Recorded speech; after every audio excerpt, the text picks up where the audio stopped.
Olá, meu amigo e minha amiga, sejam mais uma vez bem-vindos aqui ao nosso canal. Pessoal, o INSS aí pode recorrer na justiça, mas quantas vezes ele pode entrar com recurso?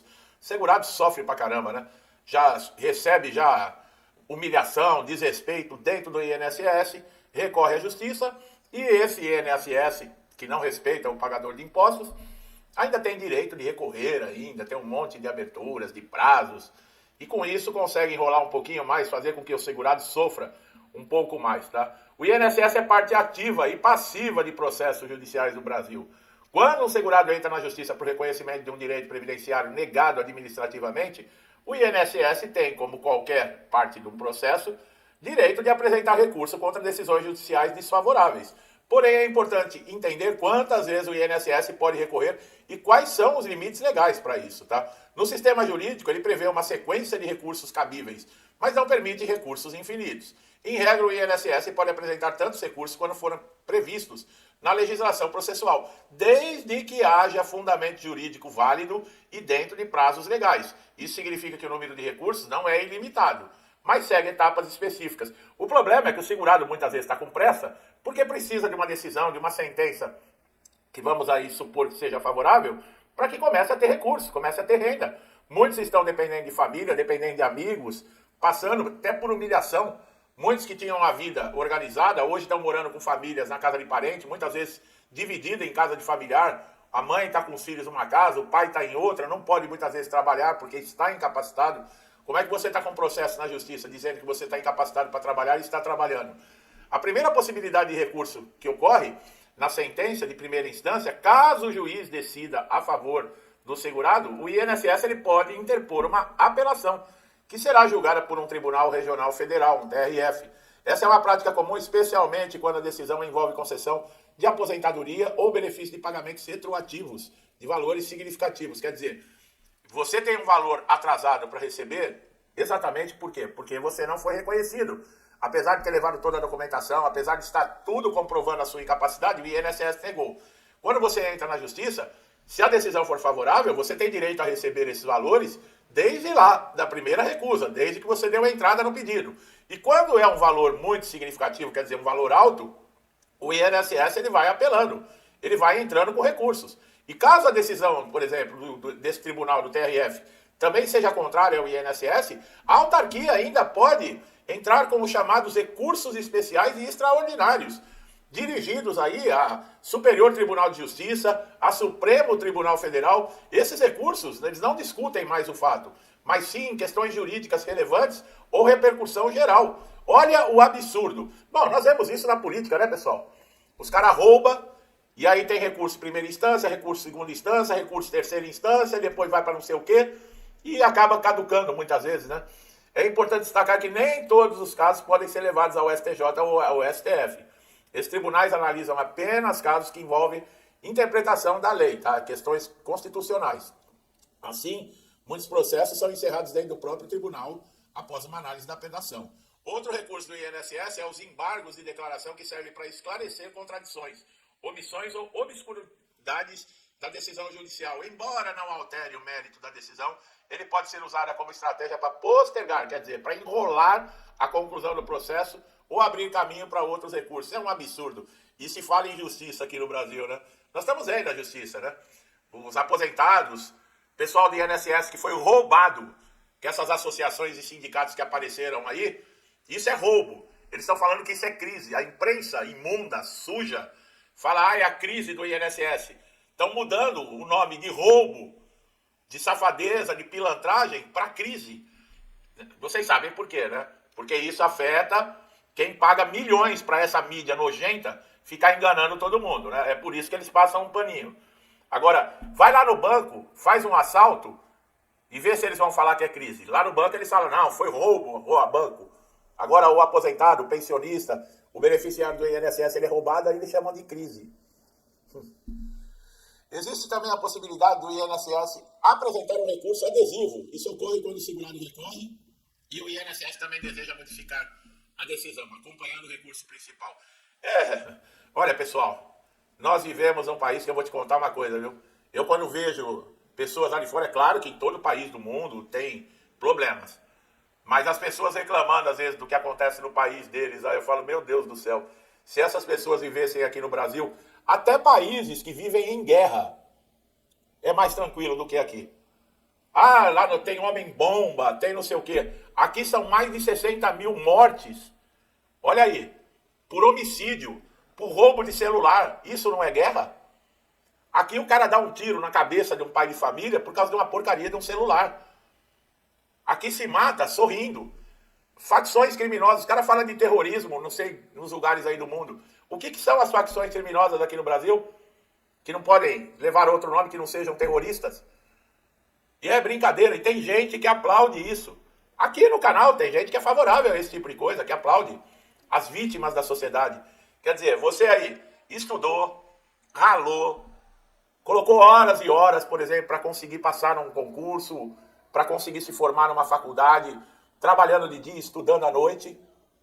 Hoje você ganha um saláriozinho razoável, tem a sua profissão, tem o seu carro, tem a sua casa.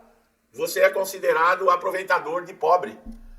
Só que o pobre é aquele que, quando você estava estudando, ele estava rebolando a bunda por aí nos bailes, ele não estava nem aí, era o descoladão, era o que não queria saber de estudar, é o que nunca se esforçou para nada. Nós estamos generalizando, tá? Aí esses vão viver de Bolsa Família pro resto da vida e ficam revoltados com você, que se esforçou tanto, que se dedicou aí, por exemplo, arrumou um emprego, ficou 30 anos numa empresa, trabalhando, se dedicando, hoje é aposentado, você é considerado usurpador da Previdência. Esse é o Brasil que a gente vive. Tem muita gente que não tem coragem de falar, mas eu falo. É importante lembrar que o INSS ele não entra com recurso apenas pela vontade. Os seus procuradores eles são obrigados a seguir diretrizes, tá, da Advocacia Geral da União, que pode determinar uma interposição de recurso em determinadas matérias e suspender contestações em outras. Olha aí. Pessoal, é o que eu falo, é uma piada, tá? É possível que o INSS também recua em várias etapas do processo, cada recurso depende. Muitas vezes o INSS sabe que a causa é perdida, que eles vão ter que pagar, vão ter que implantar o benefício, mas só por maldade. E o pior de tudo, quem paga os advogados do INSS somos nós. Você que está lá batalhando na justiça para comprovar que você foi injustiçado, que os seus direitos não foram reconhecidos, é você que paga esses advogados para irem lá falar que você é mentiroso. Você sabia disso? Quando é que o povo brasileiro vai entender que o governo não faz dinheiro? Quando que o povo brasileiro vai entender que o governo não gera emprego? Que o governo brasileiro não gira a economia? São empresas, são trabalhadores que fazem isso. Quem dá emprego não é o governo, quem dá emprego é um patrão. Entendeu? Quando é que vai entender isso? Quando muita gente que não tem, sabe, discernimento vai entender que quando um político rouba, ele não está roubando o dinheiro que é lá do país, ele está roubando o dinheiro, seu otário, que você pagou para comprar um alimento, que você pagou para pôr uma gasolina. Entendeu? Quando você vai entender isso? E quando ele rouba esse dinheiro dos seus impostos que falta para alguma coisa, eles aumentam ainda o imposto que você tem para pagar para cobrir o buraco que eles fizeram. Será que é difícil entender? E na hora de votar, o cara vai lá e põe ladrão para administrar o Brasil. Eu não consigo acreditar nisso. Bom, quando o processo transita em julgado, tá? Em trânsito em julgado, ou seja, não cabe mais recurso, o INSS é obrigado a cumprir a decisão judicial. E mesmo assim, em muitos casos, não cumpre. Isso inclui implantar o benefício, pagar valores retroativos. Caso não faça, o segurado pode acionar o juiz responsável para determinar o cumprimento da pena através de multa ou bloqueio de verbas. Tá? Então, quantas vezes o INSS pode entrar com recurso? Ele tem diversas vezes, mas só que tem limite. Tá? O que é ilimitado é a paciência que o segurado tem que ter para não meter o pé em tudo e acabar com essa sem-vergonhice. Que quando é favorável ao povo, é recurso, é isso e aquilo. Eles fazem de tudo para protelar, para atrasar, para não pautar, para não conseguir. Isso a nível de política também.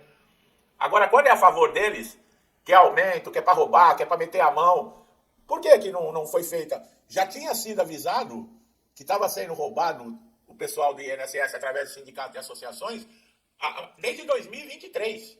Por que não fizeram nada desde 2023? Porque são parte do roubo. Porque estavam levando dinheiro também. Agora, a cara de pau, eu não sabia de nada. É culpa do ciclano, é culpa do fulano. Como sempre, né? O chefão lá nunca sabe de nada, né? Bom, o sistema de recursos é para garantir o contraditório e a autodefesa. Isso é uma piada para inglês ver aqui no Brasil. Autodefesa. Tá certo. Mas deve ser usado com responsabilidade. Quando bem aplicado, essas ferramentas protegem o interesse público, eu não sei aonde. Evitam decisões injustas, né? Quando usadas em excesso, geram morosidade, comprometem a dignidade do segurado. É isso, pessoal. Infelizmente é isso. Sabe, nós temos a justiça que garante aí, muitas vezes, reverter uma decisão que foi injusta, que foi abrupta do INSS, uma decisão sem pé nem cabeça, mas infelizmente a justiça também aqui é aquilo, né? Nós vemos aí os ladrões do mensalão, do petrolão, de correio, de tudo. Não tem um preso da Lava Jato. Enquanto isso, tem mulher aí pegando 14 anos porque escreveu com batom numa estátua. Senhorinhas com Bíblia. Gente morrendo. Gente que nunca pisou numa delegacia porque estava lá constitucionalmente reivindicando, se manifestando. Isso está escrito na Constituição. É constitucional você se manifestar. Ninguém é a favor de quebra-quebra. Então o que façam? Pega quem quebrou e ponha, sabe, a lei em cima. Agora tem gente que estava ali que não quebrou nada e está lá na cadeia. Idosos, crianças. Tá? E ninguém fala nada, infelizmente, tá? A justiça aqui no Brasil também, ela depende para quem é. Por que político não fica preso? Por quê? E por que um cara que rouba o sabonete pega a cadeia? Político que roubou milhões, confessou, devolveu o dinheiro, tá solto. Um Sérgio Cabral da vida. E o cara que roubou um sabonete lá no mercadinho que a polícia prendeu, que a polícia levou pra delegacia, esse fica preso. Esse a lei é dura em cima dele. Agora um cara com 400 anos de cadeia, comprovadamente um sem vergonha safado, tá lá na cobertura de frente ao mar e ainda fazendo live. E um bando de idiota curtindo a live. Esse é o nosso Brasil, né, pessoal? Bom, se você gostou do meu trabalho aqui, não deixe de se inscrever no canal, ativar o sininho de notificação para você ser sempre beneficiado com os nossos novos conteúdos, tá? Meu amigo e minha amiga, que sempre me incentiva a estar aqui todos os dias, meu muito obrigado, que Deus abençoe a casa, a vida, a família de vocês, com muita paz, saúde, prosperidade, alegria, harmonia, tudo de bom, tá, pessoal? Tudo que eu desejo para mim e para minha família, eu lhes desejo em dobro. Deixo um forte abraço e até os próximos vídeos.